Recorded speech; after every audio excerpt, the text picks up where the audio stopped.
नागध्वजाय विद्महे पद्महस्ताय धीमहि तन्नो राहुः प्रचोदयात्।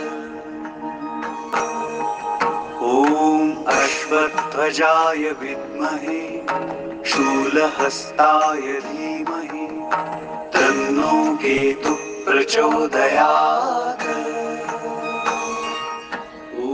ఆగస్టు 9 శుక్రవారం నాగపంచమి సందర్భముగా కాల సర్పదోషము వలన రాహువు కేతువుల వలన కలిగే కష్టాల నుండి, ఆరోగ్య సమస్యల నుండి, చికాకుల నుండి బయటపడటానికి జంటనాగులకి అభిషేకము చేసుకుని నెయ్యిని నైవేద్యముగా పెట్టి 12 నామాలు ఇలా జపించి మీ కష్టాలను దూరం చేసుకోండి.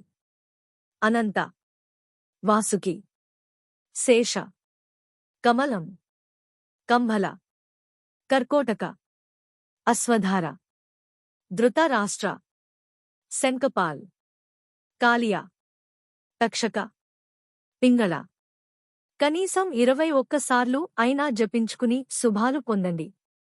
సాయి బృందావనం దేశముఖిలో కొలువై ఉన్న నాగబంధం సుబ్రహ్మణ్య స్వామిలను దర్శించి జంటనాగులకి అభిషేకము చేసుకుని శుభాలు పొందాలని కోరుకుంటూ నాగ పంచమి శుభాకాంక్షలు.